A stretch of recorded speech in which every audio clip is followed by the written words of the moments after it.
Welcome everybody to the Crizz's Cheesing It Up. It's been a while, but we got a great episode for you today. We're focused on soft ripened cheeses, so stay tuned.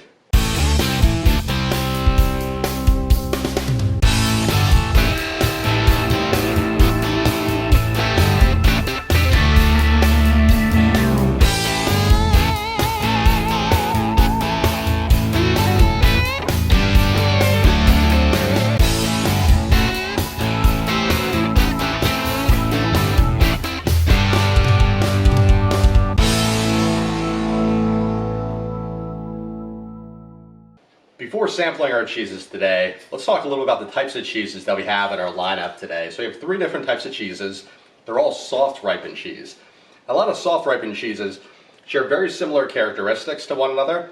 They tend to be more buttery, milky, very smooth in taste. You'll sometimes pick up some earthy notes, mostly from the rind that's used. So overall, really good cheese options here. So let's talk about each one of these. So the first cheese that we have is a Montchevre triple cream brie. So bries typically are made with cow's milk. So this one's a little bit more unique in that it's made with goat's milk. Now goat's milk, it does tend to provide a little bit of a different flavor. If you ever had goat cheese versus cow cheese, sometimes you'll pick up a little bit more sweetness that some people will report. The other component too is people may pick up also a little bit more tanginess, a little bit more of a rustic taste associated with it too. I think overall though, goat cheeses do have a really nice flavor associated with it. This is a triple cream, which is a little bit different than typical bries as well that are double cream. You'll either see double cream or triple cream mostly, and it'll also do with the cream and the fat content. So the fat content in the triple cream brie tends to be a little bit higher, 75%.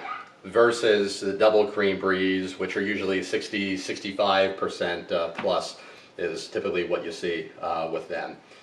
All these cheeses did originate in France. These are the cheeses that France is famous for.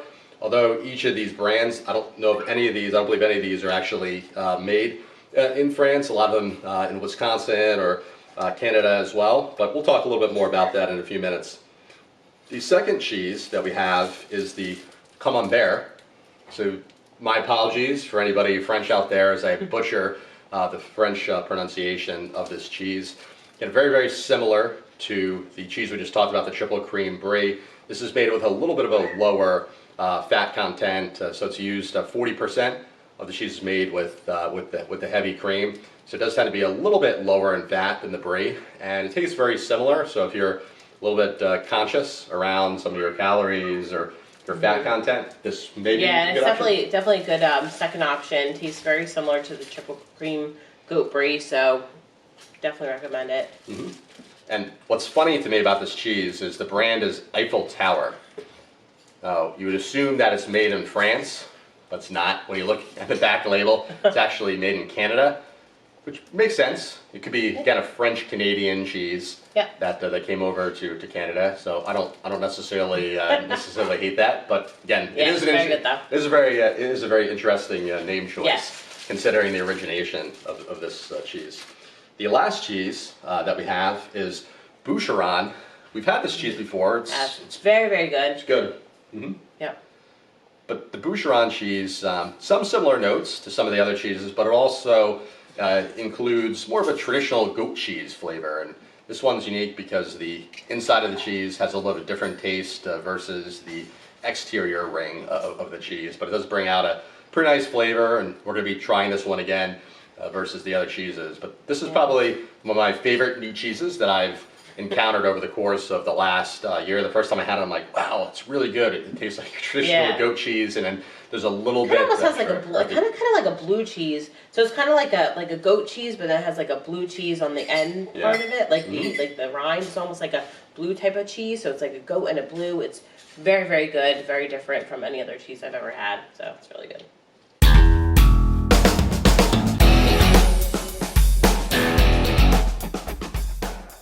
All right, so let's go ahead and try some of these really delicious, tasty cheeses. I mean, these are probably some of your favorites, right, Brie? Oh, the creamy ones, yeah.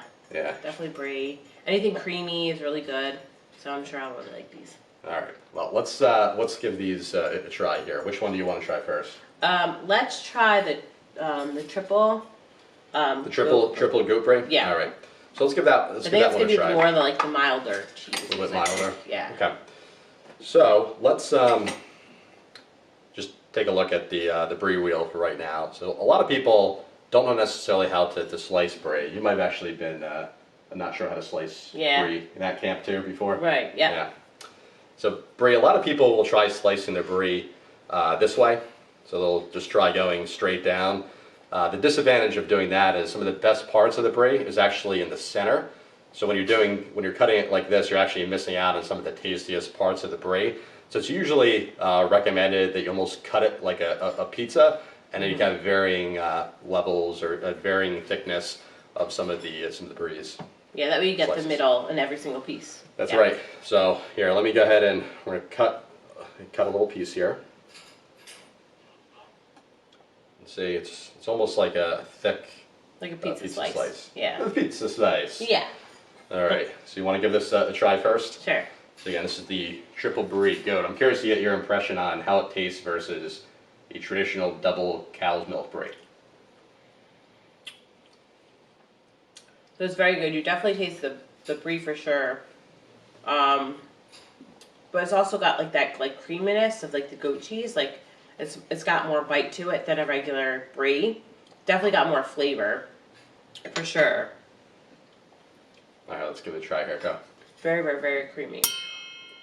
Which is what I like about these cheeses. I like the fact that they're all very creamy, and that creamy consistency to it. It's very, very delicious. Yeah, this is very, very good. This is very tasty. It's definitely almost as smooth as silk. And the rind part is actually not that. It's not very thick. So if you bite into that, it doesn't taste like it doesn't have that like strange consistency to it. It's just very good. It's very you just taste the creaminess honestly of the brie and the goat cheese. That's good. Very good. I like that. And you'll notice my brie wheel here. Yeah. It's like Pac-Man. It does look like Pac-Man. All right. So the next one is we have the Camembert. They almost look identical, so I'm really curious just to pick up some of the taste differences here. Yeah. Again, you're gonna slice this one the same way as we did the prior wheel. And it does describe itself as buttery and creamy. So we'll see how accurate that description is. And this is the Eiffel Tower brand. That's actually not part of France, but again, French Canadian, so relatively close. A lot of people describe this as having more of an earthy taste, as we were talking about earlier, versus the more traditional bries. It's very creamy, but doesn't have like the kind of like the grittiness of the last cheese that we had, the goat brie. But it's very, very good. It's super, super creamy. Still very, very good. Good, very creamy. Yeah. Both these are very. Yeah. Both these are very creamy. Good. Yeah. It's very much, like I said, very much has a consistency, but kind of almost tastes like the goat brie almost has like the consistency almost of like a tiny bit of a blue cheese, like that type of bite to it. Whereas this one's more creamy, like a typical brie cheese. But they're both super good, very good, very creamy, both of them. Awesome. So again, you can see my wheel. Actually, I probably didn't do a great job cutting this one, but overall, a pretty good cheese. It was cheaper, too, than the other triple brie, which makes sense when you're using more cream ingredients, and the cheese process is slightly different. You'd expect it to be a little bit more expensive, but this one's definitely pretty close in taste, but it's more of a nuanced difference. All right. So let's try this. Let's try this last one here, the Bucheron. Now, the Bucheron is a little bit different. There's a few ways you can certainly cut this cheese. You could probably cut it pretty similarly to the other bries and do slices. This one obviously is a little bit smaller. Personally, I'll usually cut it just straight down like this. It may crumble a little bit. This is more of like a typical goat cheese where you get that like gratiness of the goat cheese. Yeah. The kind of like yeah. So this one's a little harder to cut. But Give that one a try there. this one definitely has more of a goat cheese consistency than the others. Yeah, if you're not familiar with goat cheese is definitely very crumbly. But what I really like about this cheese, is probably one of my favorite cheeses that I've tried anew over the course of the last year. And if you're familiar with the fresh mozzarella cheeses and the burrata cheeses, the difference with just a regular mozzarella versus burrata, yeah, it's a little bit different process, but you'll notice inside it's very creamy and has a little bit extra flavor. I kind of liken this pretty similarly, to that. There's an outer ring that tends to have a little bit of a stronger taste, and then you get some of the smoothness of the goat cheese in the very middle, so it makes for a really nice flavor. But let's give this another try. Yeah.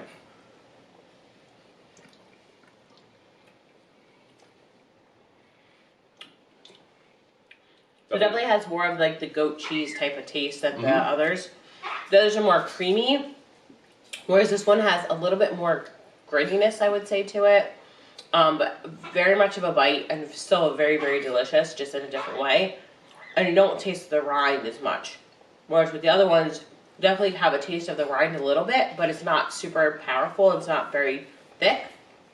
But this one is definitely more of like a grittiness, like your typical goat cheese, but a little bit softer. Yeah, it's really interesting. Just the outside, you have two very different tastes in one bite of that cheese. I do think it makes it pretty unique and a really good, really good option. And it's great on a cracker because the blandness of the cracker. Sometimes if you put like a rice cracker or something and you put this on it, it just gives it so much more of like a bite and a kick to it than like if you had like a regular cracker. It's really good. Really good. Absolutely.